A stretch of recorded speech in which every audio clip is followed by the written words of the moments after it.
Assalamualaikum warahmatullahi wabarakatuh. Waalaikumsalam.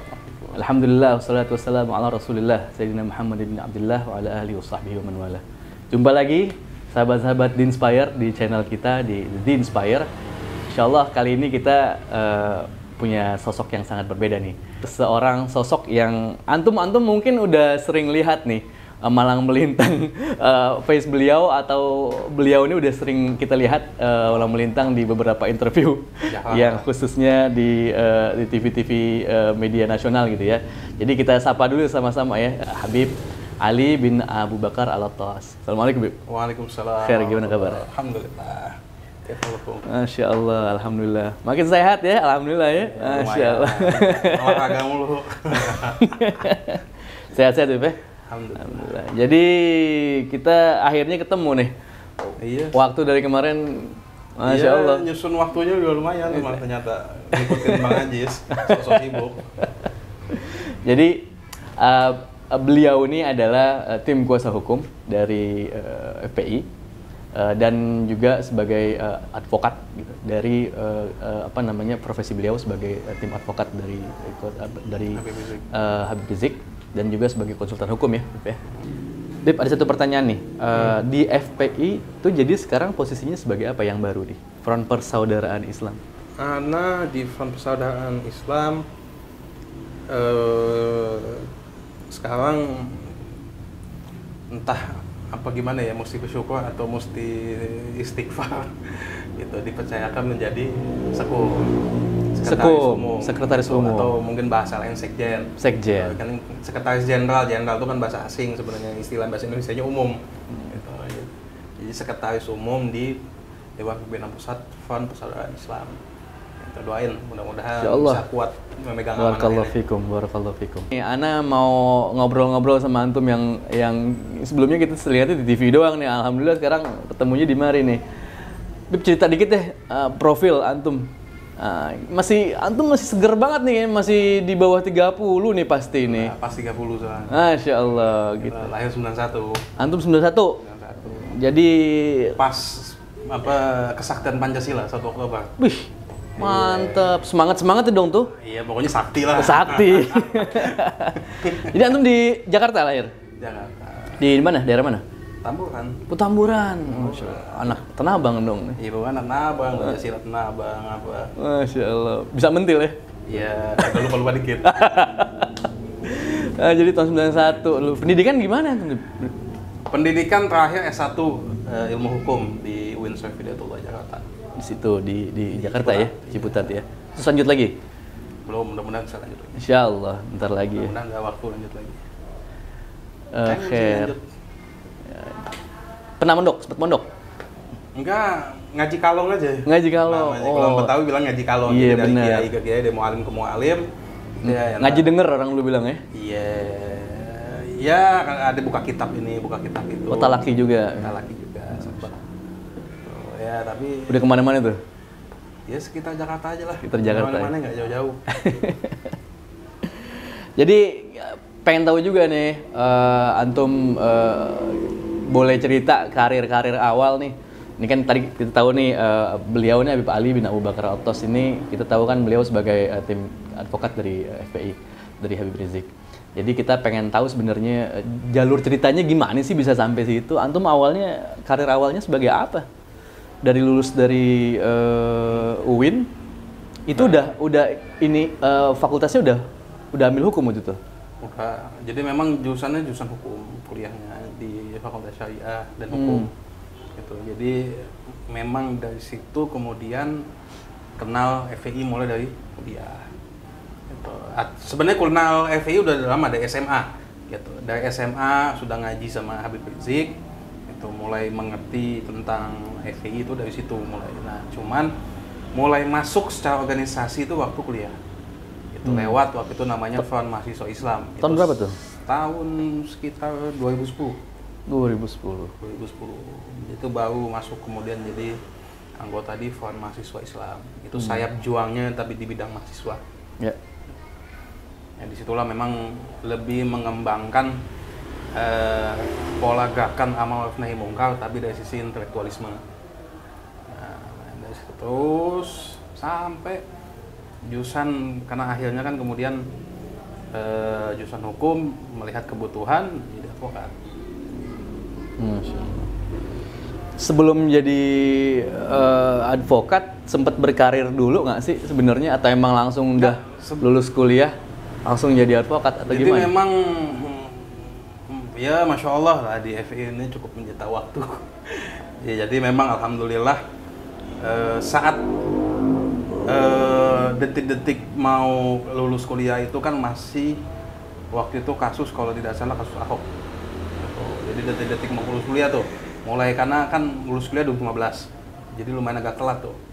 Nah, karena memang saat itu mulai DKI ini kemudian mulai rame terkait gejolak masalah gubernur yang tidak sesuai dengan mayoritas penduduk DKI waktu itu. Jadi memang dari mulai tradisinya juga udah beda, gitu, sifatnya, akhlaknya udah beda. Nah, makanya kemudian di situ aktivismenya waktu itu udah disibukkan dengan aktivis itu. Nah, kalau kerja seumur hidup ngelamar kerja tuh baru sekali.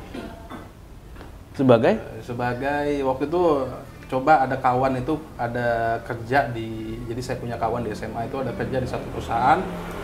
Kita lihat udah ya kita ini dulu apa sih namanya ya, telisik dulu nih perusahaannya bagaimana gitu, apakah cari tahu ya perjuangan. Nah, menurut kawan sih ini insya Allah ini perusahaannya ramah terhadap perjuangan kita. Artinya kalau seandainya saya tetap ingin melanjutkan perjuangan di FPI tidak mengganggu perusahaan. Artinya perusahaan tidak ganggu FPI, juga kita akan usahakan FPI, perusahaan FPI tidak ganggu perusahaan. Karena kemudian saya apply dan sempat diwawancara di interview gitu. Dan memang waktu di interview tuh tanggapannya lumayan bagus gitu. Jadi apa pertanyaan saya jawab sampai kepada satu pertanyaan. Gitu. Waktu itu ditanyakan sama wawancaranya tuh kalau seandainya perusahaan butuh di saat waktu yang sama perusahaan butuh, FPI butuh, mana yang didahulukan? Gitu ya, saya coba diplomatis, tetap yang namanya pekerjaan tetap kita harus tanggung jawab.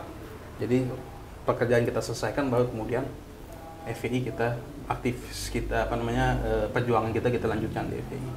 Tapi bilang kalau seandainya Beb sama-sama nih nggak bisa pokoknya mesti milih gitu, nggak bisa bentrok banget ya, nggak bisa jadi nggak bisa ngambil dua-duanya ya, jadi mesti pilih salah satu, yang mana tuh dipilih.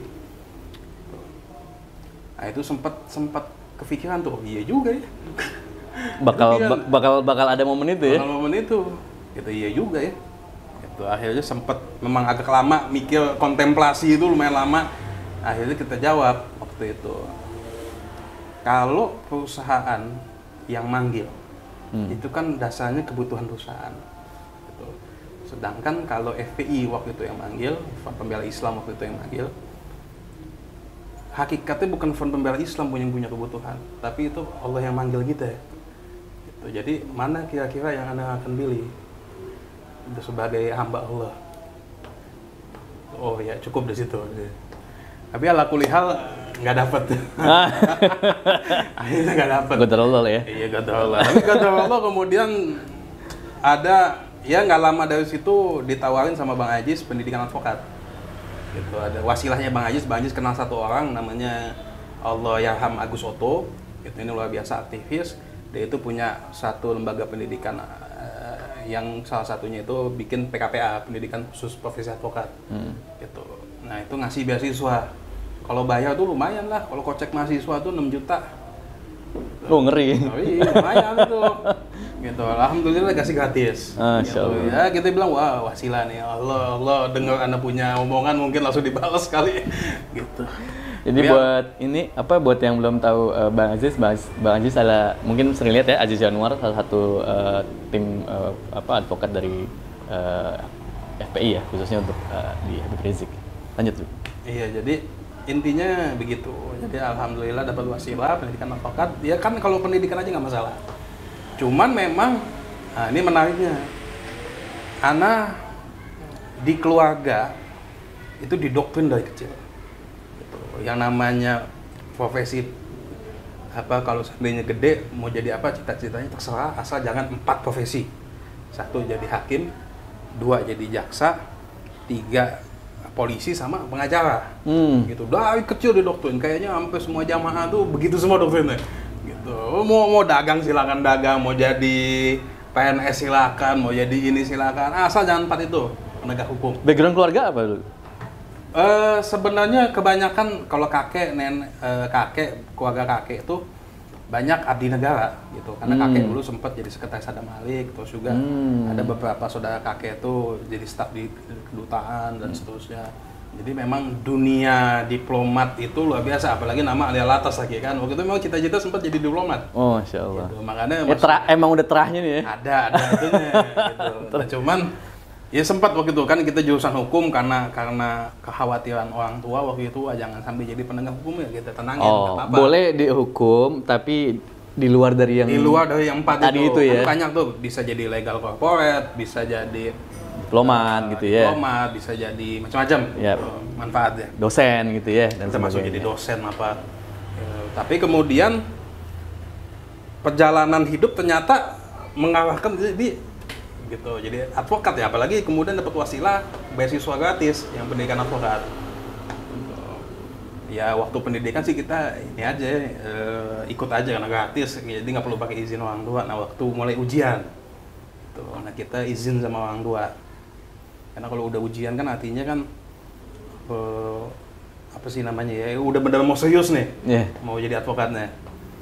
Tuh, jadi kita pas ujian minta izin sama orang tua, kita mau ujian advokat gitu. Langsung waduh. Kan abah udah ngomong dari dulu. Dari kamu kecil udah ngomong. Gitu. Akhirnya tuh kita cerita, Adi kan di FEI, abah udah tahu gitu. Dan tahu bagaimana tuh FEI, udah paham lah gitu. Orang Tamburan udah paham. Masya Allah. Gitu. Nah, tahu kan bagaimana perjuangan Habib Rizik selama ini. Habib Rizik kalau kenapa-napa itu siapa yang bela? Itu siapa yang bela Habib Rizik? Itu mulai tuh abah tuh mikir, ya udah boleh deh. Jadi memang kebetulan sekarang akhirnya Allah kasihkan. Alasannya tepat. Iya, alasannya tepat. Alasannya tepat. Dan Allah jadikan memang akhirnya Anda sekarang jadi advokat Habib Rizik. Gitu. Jadi memang Barakallahu fiik. iya, perjalanan hidup ternyata mengarahkannya begitu Musli. Jadi memang kenapa masuk advokat? Kalau pertanyaan kenapa yang memilih masuk advokat ya karena memang sejarahnya begitu. Memang sejarahnya lebih kental kepada perjuangan keumatan. Tuh, makanya kebetulan sekarang lebih banyak nanganin kasus keumatan dibanding kasus komersil. Gitu, tapi tetap terima kasus komersil. Imbang. Gitu. Cuma memang biasanya ya lebih banyak nanganin keumatan sekarang. Ya mudah-mudahan lah intansullah yang hukum. Gitu, siapa yang nolong agama Allah. Allah itu kan nggak butuh pertolongan, tapi nolong agama Allah, nolong hamba-hambanya Allah, nolong ulama yang berada di jalan Allah, yang berjuang di jalan Allah. Insya Allah intansullah yang hukum. Gitu, Allah akan tolong kita. Gitu, wa yuthabbit aqdamakum. Jadi anak selama hidup ini selalu merasakan itu ayat.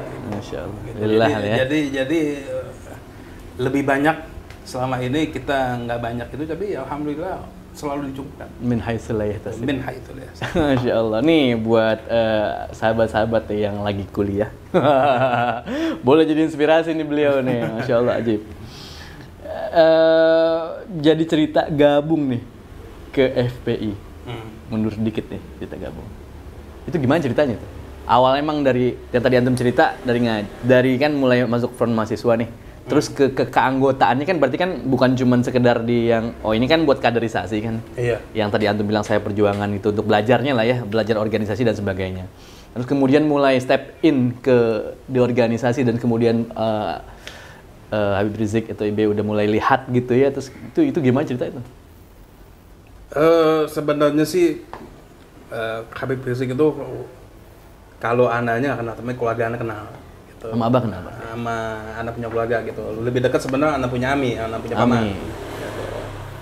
Lebih. Nah, jadi ketika anak kenalkan Dioi waktu itu jadi ketua FPI udah tahu, oh ini anak sini. Gitu. Tapi memang belum terlalu menonjol waktu awal-awal. Nah mulai menonjol itu Ana pikir ya mulai banyak terlibat itu ya waktu kasus Ahok. Jadi itu awal antum terlibat ya? Bukan terlibat, jadi memang lebih terlibat kan dari FMI awal tuh masuk udah terlibat. Cuman memang yang kalau antum ngomong yang akhirnya dapat sorotan. Oh, itu udah masuk ke tim yang di 2015 itu? Enggak, masuk tim dalam arti tim inti. Mulai posisi penting lah. Ya. Jadi kalau selama ini kan buat ini ya. Itu sideline aja ya, kita, ada di pinggir-pinggir aja, cuman nggak terlalu masuk ke dalam. Ya mulai pokoknya ibaratnya dulu duduknya di antara penonton, sekarang mulai duduk di bagian panggung gitu, walaupun pinggir-pinggir. Lama-lama geser-geser ke tengah juga. Geser ke tengah juga lama-lama. Gitu, tapi memang ya mulainya kalau Anda lihat, yang Anda ingat memang lebih banyak saat itu karena aktif di pemenangan gubernur Muslim waktu itu. Kan waktu itu kan sempat ada wacana untuk sebelum ada kandidat, waktu itu kan kita sempat ngegodok siapa kandidat yang pantas untuk warga Jakarta itu dengan gubernur Muslim Jakarta waktu itu. Nah itu almarhum ya, ada hubungan yang Farzi, Kiai Farzi. Waktu itu kan dia gerakan GMJ ya? GMJ, Gerakan Muslim Jakarta, Gerakan Masyarakat Jakarta. Gerakan Masyarakat Jakarta. Kemudian buat sayap gubernur Muslim Jakarta yang memang fokus untuk menggodok siapa yang pantas memimpin Jakarta. Gitu. Jadi emang waktu itu tim antum tuh ya yang akhirnya keluar nama-nama sampai akhirnya keluar. Iya, mulai karena Pak Anies. Yang di lapang, iya termasuk Ana yang ini ya. Jadi timnya tuh bukan tim Ana, tapi Ana masuk dalam tim itu. Gitu. Strategis lah ya. Iya, dan akhirnya keliling Jakarta tuh tiap malam bersama Haji Munarman. Masya Allah. Tiap malam 44 kecamatan tuh. Sama Pak? Oh, Pak Munarman. Lumayan tuh, udah malam. Udah ngider ya? Iya. Udah gitu belum ada penghasilan lagi, bingung nih bensin nih gimana. Masih baru lulus mahasiswa. Gitu, udah deket-deket skripsi mau lulus tuh. Oh, masih status mahasiswa ya berarti ya? Masih. Udah akhir-akhir lah ya. Udah akhir-akhir, lagi nyusun skripsi. Ya, skripsi sempat ketunda tuh gara-gara begituan. Tapi kuliah selesai semua, alhamdulillah. Gitu, jadi begitu. Jadi mulai itu anak pikir ya ketika kasus ya, rame-rame soal di Jakarta. Sampai akhirnya tegak. Oke, ini yang akhirnya milih FPI karena antum ngerasa bahwa ada panggilan lah untuk umat ya. Terkhususnya sosok Habib Rizik sebagai guru antum gitu ya. Iya, ulama. Masya Allah. Ya, begitulah kehidupan. Haji, keren ya. Ana pengen ikutan juga, temen nggak paham sih. Jadi Ana dari tim ke-10 atau ke-11.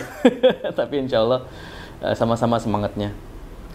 Bib, Ana punya pertanyaan nih terkait masalah kehadiran FPI di Indonesia ya.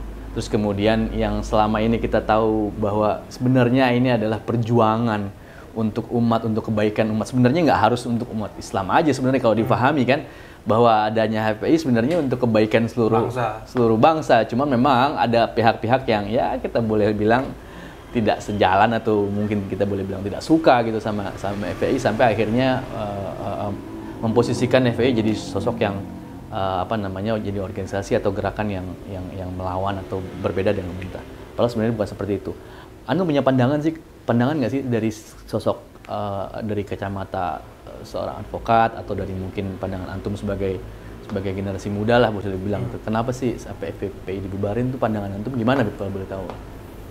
Sebenarnya kalau dari sisi FPI sendiri itu kan adalah organisasi amar ma'ruf nahi munkar. Artinya kita mengapresiasi segala bentuk kebijakan dan tindakan baik pemerintah maupun masyarakat secara umum yang sesuai dengan jalur syariat, sesuai dengan apa yang diajarkan oleh Nabi. Jadi kalau kita nggak pernah malu, nggak pernah sungkan untuk mengatakan satu hal yang memang bagus itu bagus. Gitu. Jadi kalau ada pemerintah yang berbuat sesuatu hal yang bagus kita dukung. Tapi kemudian di saat yang sama, kalau seandainya pemerintah, masyarakat, gitu, ya bagian dari masyarakat ya, yang kita lihat melenceng ya kita luruskan, gitu. Jadi kita kritisi. Jadi ada kebijakan-kebijakan dari pemerintah, kebijakan dari kepala daerah yang menurut kita bertentangan dengan apa yang nilai-nilai yang kita yakini, yang sesungguhnya itu sesuai dengan apa yang diajarkan dalam falsafah Pancasila, yakni sila ketuhanan yang Maha Esa. Menurut kita ini tidak sesuai dengan koridor syariat Islam dan Pancasila, ya kita kritisi selama ini. Gitu. Jadi memang itu aja FPI itu dari dulu sampai dibubarkan. Gitu. Gitu. Jadi memang masalah amar ma'ruf nahi munkar ini kan adalah kewajiban agama. Gitu. Jadi memang problemnya bukan orang tuh kalau seandainya diapresiasi, dikatakan bagus itu kan seneng. Tapi soalnya ternyata nggak selamanya orang itu suka kalau seandainya dikritisi. Gitu. Jadi hanya maunya dibilang bagus, tapi nggak mau dibilang yang jelek itu jelek. Gitu. Jadi maunya tetap bilang bagus, biarpun jelek. Gitu. Kan repotnya begitu. Gitu. Nah kita nggak bisa, yang jelek itu jelek, yang bagus itu bagus. Iya. Gitu. Kalau yang dia bikin sesuatu hal yang baik, yang bagus ya kita dukung. Betul. Tapi kalau dia bikin suatu hal yang buruk dan berbahaya bagi umat, bangsa dan negara, ya kita mesti lawan, kita kritisi. Ya kan untuk kebaikan bersama sebenarnya. Untuk kebaikan bersama. Makanya kemudian tapi faktanya tuh memang orang ada yang senengnya hanya dibilang bagus aja. Nggak mau dibilang dikritisi, iya. Tidak mau kemudian tidak mau kasih masukan untuk kemudian merubah supaya lebih baik. ABS. Ya asal Bapak senang. Asal Bapak senang. Sehingga kemudian ya akhirnya muncullah stigma-stigma yang negatif. Tapi ala kulihal stigma negatif itu kita udah sempat bedah ya. Memang pada intinya tuh ada dua aja kemungkinan.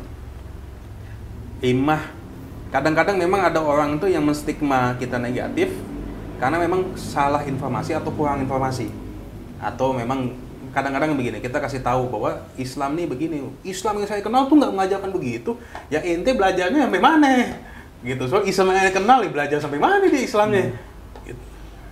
Belum lagi kena propaganda lagi. Iya, itu memang ada problem umat kita. Ya kita nggak bisa pungkir ya memang literasi terhadap ajaran agamanya kurang. Jadi memang informasi dan kurang informasi atau lebih parah lagi salah dapat informasi yang kemudian menjadikan dia itu memandang apa yang kita lakukan itu negatif. Nah itu yang biasa kalau di TV itu Haji Menaman bilangnya keterbelakangan intelektual. Setuju. Jadi memang problemnya. Nah itu bagaimana menanggapinya? Ya kita tanggung jawab kita gitu untuk menyadari mereka, untuk memberi penjelasan kepada mereka. Ya memang tanggung jawab kita gitu. Betul. Tapi memang di satu sisi ada orang yang kita selalu kasih penjelasan sedetil apapun, sebanyak apapun, tapi memang nggak mau ikut. Gitu, nggak mau, artinya tidak mau. Ini udah beda lagi nih. Itu beda lagi nih. Beda kalau yang ini, kalau yang satu ini sebenarnya open minded, begitu dijelasin, oh ternyata gitu FPI. Kan kayak Jai Sukana. Nggak ada masalah juga kan, lintas agama juga care-care aja. Nah, tapi kemudian memang ada orang yang dasarnya memang benci. Gitu. Banyak dengan kepentingannya dengan berbagai kepentingan. Betul. Ya memang dalam Al-Qur'an pun ada kan, sawa'un 'alaihim andatahum am lam tundirhum la yu'minun. Ente mau kasih dia bukti sebagaimanapun nggak akan beriman tuh orang. Gitu. Kenapa? Karena memang dasarnya benci. Susah. Tuh. Nah itu yang kenapa dia benci ya, kepentingannya terganggu. Karena kenapa? Kita memerangi maksiat, penyakit masyarakat gitu kalau bahasa polisi, pekat, penyakit masyarakat. Kita memerangi maksiat, kita melawan narkoba, kita melawan minuman keras, kita melawan seks bebas waktu itu. Gitu. Nah itu kemudian ada yang nggak suka, ya tentu yang demen seks bebas nggak suka diganggu. Bener. Nggak, yang demen minuman keras nggak suka minuman kerasnya diganggu. Gitu. Apa yang demen narkoba, gitu nggak suka konsumsi narkobanya dan perdagangan narkobanya ini diganggu. Seandainya ada statistik ya, yang bisa menunjukkan bahwa sebenarnya rata-rata yang nggak suka sama FPI itu kayak gimana sih? Wah itu seru tuh. Anu juga sih yang kayak gitu-gitu banyak tuh. Ana pikir sebenarnya yang kelompok kan tadi sebelum kita bilang keterbelakangan intelektual. Nah sekarang yang baru ini keterbelakangan mental yang gitu. Memang problemnya memang mentalnya susah. Nah yang kelompok keterbelakangan mental ini, Ana pikir sebenarnya Ana rasa galanya. Tapi sayangnya mereka ini punya sumber daya uang, sumber daya ekonomi dan sumber daya politik yang besar. Iya, Itu akses terhadap ekonomi dan politiknya lebih besar dibanding mereka yang hanya sekedar salah informasi atau kurang informasi. Gitu. Karena kan kita tahu yang namanya bandar narkoba, kan kita perangi narkoba, yang terusik kan bandar narkoba. Iya. Ya, bandar narkoba kan kita tahu bagaimana dia punya ekonominya. Begitu juga bandar miras, begitu juga bandar pelacuran. Gitu. Jadi memang problem-problem itu ada. Gitu. Ya, ala kulli hal yang penting kan bukan kita ini kan bukan didasarkan oleh kemauan mereka gitu, didasarkan oleh gitu apa yang mereka inginkan. Kita berjuang berdasarkan apa yang kita yakini itu benar. Ya ini berdasarkan syariat Islam dan berdasarkan sesuai dengan koridor Pancasila dan Undang-Undang Dasar gitu aja. Menurut kita kalau selamanya kita jalanin itu, insya Allah nggak ada masalah. Jadi ya harusnya nggak perlu dibubarin ya sebenarnya. Ya, tapi ya yang punya akses ya itu lebih banyak. Makanya kan dalam laporan Tempo, di dalam laporan Tempo soal pembubaran itu dikatakan masukan dari kelompok pengusaha itu lebih besar sahamnya dalam pembubaran FPI. Gitu. Ada dalam laporan Tempo tuh. Pengusaha yang mana dulu? Iya, pokoknya yang jangan. Itu deh. Kekuatan besar itu ya. Istilahnya tuh memang kelompok pengusaha gitu. Jadi yang memang mendorong untuk pembubaran. Jadi ada campur tangan kelompok pengusaha ini. Nah, apakah motifnya ekonomi? Ya pengusaha kan urusannya begitu. Nah, ekonominya apa terganggu? Apakah ekonomi kerjasama dengan Cina-nya terganggu atau apa? Ya kita nggak tahu. Cuma memang yang pasti kalau yang kita tahu, yang kita lawan komunisme, kita lawan liberalisme. Nah, yang tentunya yang percaya terhadap komunisme, percaya terhadap liberalisme, percaya terhadap sivilis, ini sekularis, pluralis dan liberalisme. Nah, itu pasti terusik sama kita. Nggak mungkin suka sama kita ya. Jadi begitu. Kurang lebih emang kita lihat juga kayak gitu situasinya tuh. Iya, memang. Jadi dari 2000 mulai aktif, mulai menonjol di 2015 ya, Iya. mulai kasus-kasus itu. Terus jadi berarti sampai sekarang tuh udah jalan 6 tahun ya? Kalau di FPI-nya, kalau di FPI udah 10 tahun lebih. 10 tahun nih, berarti memang udah sampai 11 tahun. Berarti antum artinya udah tahulah luar dalamnya bagaimana seorang Habib Rizik ya. Nah, sekarang pertanyaan Ana ke beliau tuh. Jadi gimana kabar beliau sekarang? Baik, alhamdulillah sehat. Alhamdulillah sehat. Alhamdulillah. Sehat, walafiat.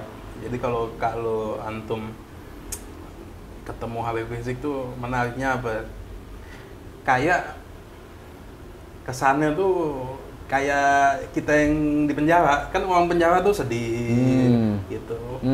Lemah, semangat. Malah dia ngecas semangat kita. Sohih. Anak ketemu beliau tuh 2015-an. Ini siapa yang di penjara nih? Kayaknya beliau di penjara, tapi kita yang dicas. Jadi emang gitu. Kalau ketemu Habib Rizik tuh kayak dapat energi gitu ya? Iya, memang. Jadi datang terus kemudian beliau ini nggak bicara politik, bicara yang lain pun gitu loh. Iya. Dapat energi. Baca ilmu yang lain pun, wah jadi energi. Pulang setelah ketemu beliau tuh rasanya tuh padahal sekali doang. Iya. Rasanya waduh ini kayak udah kecas nih. Gimana antum yang udah tektok. Karena nggak heran dah kalau semangatnya 45 terus. Tapi memang begitu yang kita alamin, termasuk mungkin kalau cerita Bang Ajis ya kita kadang-kadang memang kan ini bagaimana nih kan sering ngobrol berdua. Itu ini bagaimana nih. Gitu kasus nih. Ya kan banyak serba-serbinya. Betul. Ketemu Habib, wah tenang aja, santai, kenapa yang jadi pusing? Iya.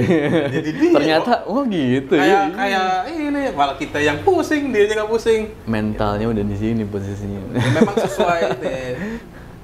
Ya, la khaufun alaihim wa lahum yahzanun. Ya. Jadi memang kelihatannya tidak ada. Kalau yang memang yang Ana lihat tuh memang tidak ada rasa takut, min auliyaillah, iya, min auliyaillah. Status beliau sekarang ini apa sih sebenarnya? Sekarang beliau sedang proses masalah kasasi di kasus RS Umi. Nah, jadi dalam kasus RS Umi, karena yang kasus Petamburan dan Megamendung itu udah tutup buku, udah selesai, dan sudah menjalani masa hukuman dan sudah kalau Megamendung kan bayar denda, udah bayar kita. ikhwafillah, doain mudah-mudahan Amin. Allah lancarkan dan Qabul. mudah-mudahan bisa bebas. Qabul. Jadi Habib Rizik yang begitu luar biasa energinya kan, antum sadari betul, bisa dibagi energinya buat bangsa ini. Insya Allah. Gitu. Apalagi kan semenjak corona kan agak terpuruk kita nih. Ya. Gitu. Ya butuh yang begitu-begitu, jadi semangat lagi, Insya Allah. magic lagi. Akan ada semangat baru ya. Iya. Beliau punya rencana khusus nggak sih? Rencana apa? Ya terkait Ya, kalau bebas, Insya Allah. gitu. Kalau bebas pengen ngajar deh. Ngajar. Ngajar. Emang dari dulu Kayaknya ngajar? bahasa kalau beliau tuh cerita bukan ngajar di pesantrennya tuh kan sempat ketunda gitu, Pak. Jadi banyak santri-santri baru di pesantren beliau tuh yang masih belum dapat diajarin beliau langsung. Iya, dan beliau apa Jadi ya kayak ngerasa rasa ya, hutang iya dia. benar ada haknya mereka untuk Gitu. dapat Mereka langsung ya. pesantren beliau, cuman beliaunya belum pernah ngajar langsung gitu. Jadi memang bila kalau keluar mau ngajar di pesantren Fokus gitu ya. gitu. Iya, intinya pengen bayar utang dulu dia. Iya. Insya Allah. Nah, kita tahu waktu beberapa tahun yang lalu saat yang tadi antum cerita ada gerakan waktu itu kita fokus terhadap meluruskan akhlak gubernur yang nggak baik waktu itu. Itu kan nggak sendiri beliau tuh. Ada banyak ulama-ulama yang lain sebenarnya. Oke Beb, hand in hand gitu loh. Kemudian gabung segala macem. Tapi kemana sekarang Beb? Kalau itunya kan ada yang kayak misalnya Ustaz Arifin Ilham, untuk Allah yang yarhamu. meninggal, ada yang memang sudah ya kita maklumi lah. Termasuk Syekh Ali Jabir juga ikut dulu ya di 411 ya. 411. Allah yarhamu. Kan ada Syekh Ali Jabir, ada Kiai Arifin Ilham, Iya. ada siapa lagi tuh kayak Fahrozi Ishak. Masya Allah, ya Allah yarham semua. Iya. Gitu. Ya mudah-mudahan Allah jaga kesehatan. Kayak Abdul Rashid Kayak Abdul juga. Rashid, Abdul Masya Allah. Syafi'i. Makanya udah berangkat berpulang semua nih. Berpulang. Bener nih ngeri nih. Kalau lu bilang maksudnya ulama-ulama. Iya kan dicabutnya ilmu itu lewat di meninggalkan ulama. Betul. Insya Allah ntar timbul Tapi lagi mudah-mudahan deh. Habib Rizik panjang umur lah. Amin, Jadi amin. Manfaat Amin, ilmunya amin, masih bisa dirasakan. Kabul. Oh, seperti itu. Jadi memang banyak yang ya sudah wafat, beberapa ada yang mungkin karena umurnya udah sepuh jadi memang nggak terlalu bisa lebih energik lagi, ada yang sakit, ada yang tapi insya Allah tetap istiqomah mereka. Dan sebenarnya standby mode on ya. Ya mudah-mudahan. Tinggal bagaimana? Ya, tetap dakwah tetap jalan, Insya tetap, Allah. tetap mereka tetap jalan, tetap kritis. Ya artinya FPI sebenarnya kan nih mungkin klarifikasi juga sama teman-teman yang sama sahabat-sahabat Inspire. Sebenarnya FPI itu open dan terbuka dan silaturahmi menjalin silaturahmi ke semua organisasi ya, tanpa kecuali organisasi berbasis Islam di Indonesia, bahkan yang non Muslim juga sebenarnya Sempat gitu dulu. apa organisasinya itu. Jadi mungkin yang ya seperti kita tahu lah media memframingnya kan negatif aja. Tapi sebenarnya hubungan dengan organisasi yang lain itu pun baik-baik aja gitu ya. Kalau Bang Munarman gimana? Beliau sehat, alhamdulillah. Alhamdulillah. Gitu, agak kurusan tapi masih ceria. Ceria ya. Kan cuman kita lihat bawa aja gitu. Di situ Ya udah. wala kalam wala salam. Tapi alhamdulillah masih sehat. Sehat, Jadi alhamdulillah. masih Good. doain juga mudah-mudahan lancar dan mudah-mudahan beliau dapat keadilan. Amin. Lagi proses juga berarti ya. Lagi proses. Nah, Anda sebenarnya tertarik ngebahas satu nih. Kita kemarin tahu bahwa sejak ada status dibubarkannya FPI, lalu kemudian nggak butuh waktu lama ada deklarasi itu FPI. FPI juga namanya, tapi mungkin kesannya seperti FPI baru gitu ya. Cerita dong, itu apaan itu? Ya, FPI apa tuh? Memang kita memutuskan dengan segala pertimbangan, akhirnya kita lebih memilih ya sudah Front Pembela Islam tutup buku. Gitu. Itu entitas sudah dibubarkan. Nah, kita sesuai dengan hak-hak kita sebagai warga negara yang dijamin oleh konstitusi membentuk entitas organisasi baru namanya Front Persaudaraan Islam. FPI. Ya, Front Persaudaraan Islam. Singkatan bisa sama lah gitu, cuman intinya kan persaudaraan. Jadi kalau ditanya apa sih bedanya FPI yang lama yang baru yang bedanya huruf yang sebelumnya pembela, yang satu persaudaraan. bedanya huruf P. Jadi intinya tetap sesuai hak kita yang dijamin oleh konstitusi, kita buat organisasi baru tetap kerjanya amar ma'ruf nahi munkar, itu hanya memang polanya kita lebih rapikan lagi. Dan memang kita nih sedang membenahan organisasi gitu. Jadi memang kita visinya pun juga masih sebenarnya tetap amar ma'ruf nahi munkar gitu. Dan memang sekarang itu kan kita lebih menegaskan diri bahwa apa yang kita lakukan itu sesuai dengan syariat Islam pada satu sisi gitu, dan sisi lain sesuai dengan apa yang di amanat Pancasila serta Undang-Undang Dasar. Jadi memang kita lebih menegaskan itu sekarang gitu, bahwa karena kan selama ini tuduhan bahwa Habib Rizik itu anti Pancasila, Habib Rizik itu mau makar. Padahal sudah disertasinya Pancasila. Tesisnya tesisnya ya. Pancasila. Tentang Pancasila ya. Itu udah berbusa-busa Habib Rizik siap bela Pancasila, siap bela NKRI, siap bela Undang-Undang Dasar. Gitu. Cuman memang ya goreng aja terus gitu. Jadi dituduh macam-macam. Karena memang pada intinya tuh bukan karena Pancasila ternyata, karena memang ada agenda lain, politik lain yang tidak suka dengan kehadiran Habib Rizik. Tapi ala kulli hal kita ingin negaskan bahwa tetap kita dalam jalur konstitusional, kita tegaskan juga tetap sesuai dengan apa yang diamanatkan Pancasila, dan tetap apa yang kita lakukan tuh bersandarkan kepada apa yang jadi ajaran Islam. Nah, memang terus bahwa ke depan memang kita lebih condong ingin meneguhkan lagi apa yang kita katakan sebagai Ahlus Sunnah wal Jamaah. Gitu. Jadi memang gerakan aswajaisasi itu yang membuat kita sebagai kaidah kita dalam bergerak benar-benar. Gitu. Asas dasar lah ya. Iya. Basicnya gitu ya. Ada siapa aja di situ? Ya, ada yang lama, ada yang baru. Ada yang lama, ada yang baru ya. Jadi ada tetap, karena kan maupun lama maupun baru sama-sama warga negara Indonesia yang punya hak untuk berserikat, berkumpul, menyatakan pendapat. Itu dijamin oleh konstitusi, dijamin oleh undang-undang. Gitu. Jadi ada yang lama dan orang-orang yang dahulu ex-FPI, dan ada juga orang yang memang baru sama sekali. Gitu. Jadi selama ini memang di luar FPI kita ikut bergabung dalam Front Persaudaraan Islam. Reborn ya? Nggak reborn dong. Kalau reborn tuh berarti entitas lama. Bentuk baru, entitas lama ya? Jadi memang baru. Gitu. Cool. Jadi benar-benar memang ini barang-barang baru gitu, yang lalu sudah gitu. Ya, sekarang kita menatap masa depan ya, dengan tatanan yang lebih yang rapi ya. Lebih rapi. Sebenarnya dulu juga rapi, cuman ya gitu, ternyata rapi yang dulu. Jadi kita dari sunnah yang satu ke sunnah yang lain aja gitu. Jadi di Front Persaudaraan Islam ini posisi IB sebagai apa? Habib Rizik sekarang untuk di Front Persaudaraan Islam tidak masuk. Gitu. Tapi yang namanya guru kan ya anak tetap belajar, tapi insya Allah masalah Habib Rizik ini kan sebenarnya udah bukan milik FPI. Habib Rizik ini milik umat Islam. Gitu.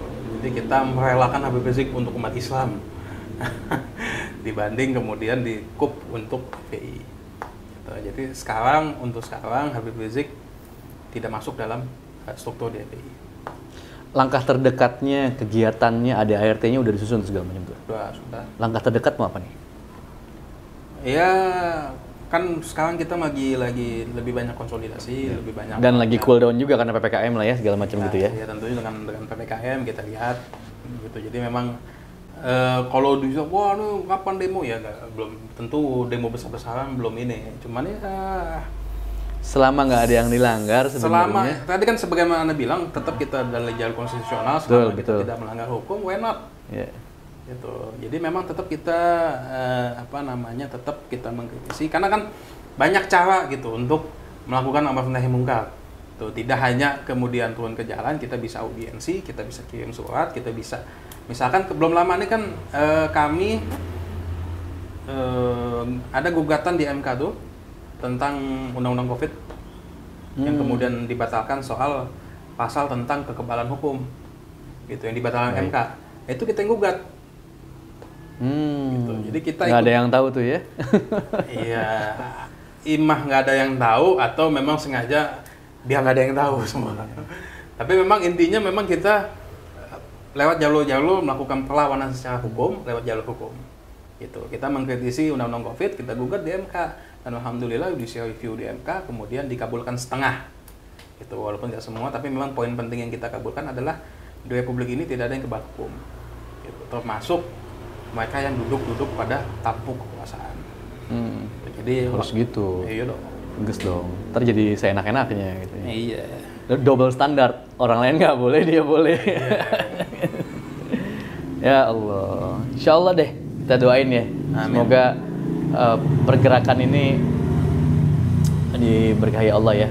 Insya Allah jadi dengan niat yang baik ya tentunya amar ma'ruf nahi munkar itu adalah juga salah satu syariat Islam yang insya Allah semua apa namanya diberikan kesehatan lah, diberikan kesehatan, diberikan semangat terus, 45 terus. Amin, amin. Gas terus, pantang mundur. Amin. Jadi aktivitas apa nih sekarang nih? Dari tadi nanya panjang lebar. Jangan gas terus dong, kalau gas terus ntar nubruk juga. Oh iya benar. Gitu. Jadi ngerem dikit ya? Ngerem untuk belok gitu, oh, iya. kanan, kiri. Gitu. Cuma istilah sekarang kan gaspol. Gaspol. Kita ngayun-ngayun lah ya. Intinya insya Allah tetap jalan. Insya Allah. Tetap kita jalan. Nggak bisa. Amar ma'ruf nahi munkar tuh nggak boleh berhenti. Betul, betul. Boleh kitanya berhenti dicabut nyawa, tapi amar nahi munkarnya mesti jalan terus. Itu semangat. Iya. Semangat. Jadi harus terestafetkan ya terus. ke tongkatnya ke yang selanjutnya. Insya Allah ada terus. Insya Allah. Amin, amin, amin. Jadi dari tadi nanya panjang lebar nih, kita malah belum nanya aktivitas apa nih. Ya antum aktivitas apa nih sekarang?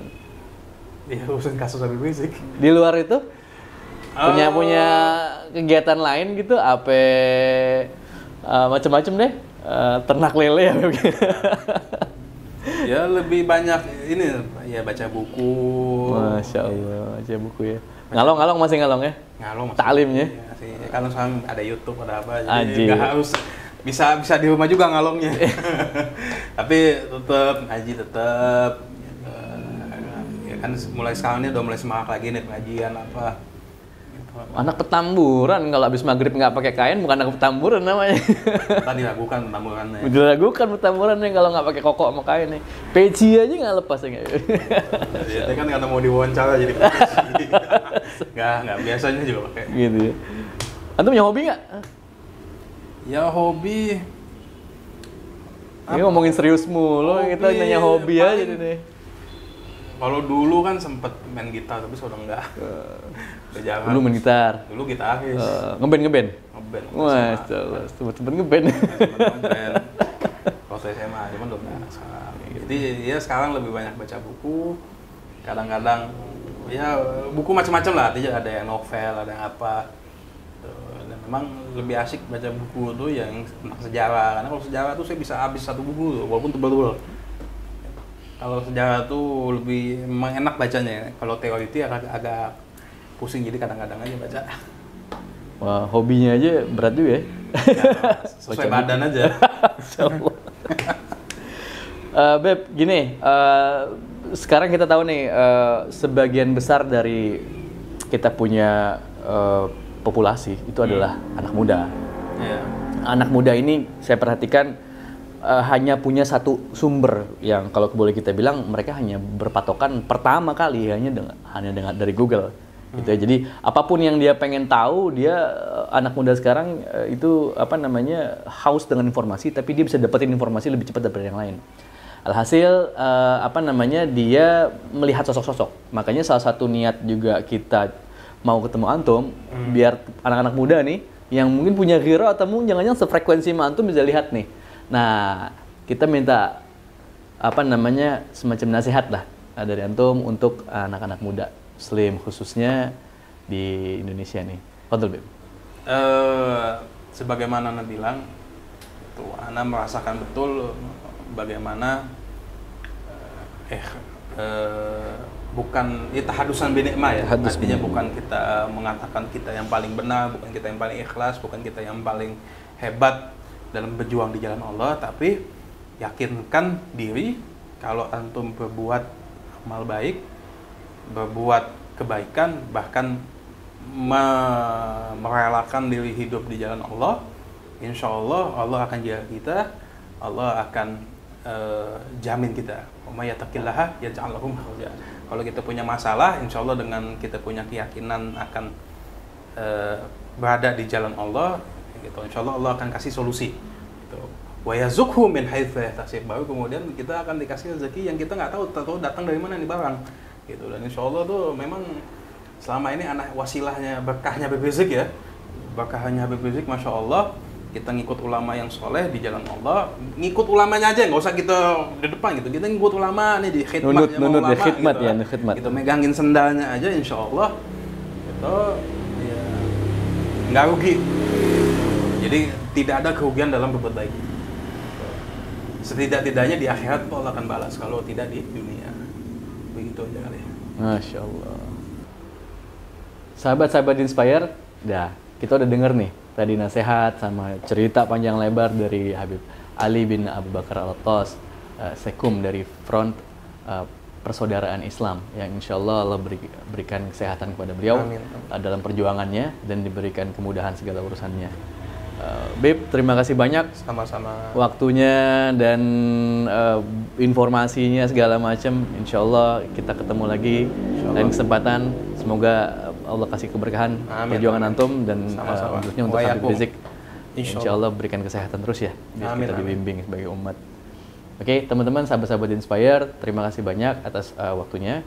Kita pamit undur diri. Insya Allah kita ketemu di episode selanjutnya dengan narsum-narsum yang insya Allah nggak kalah menarik. Jadi saya Khairul Zaman dan berserta Habib Ali bin Abu Bakar Al-Attas undur diri. Wabillahi taufiq wal hidayah. Wassalamualaikum warahmatullahi wabarakatuh. Waalaikumsalam warahmatullahi wabarakatuh.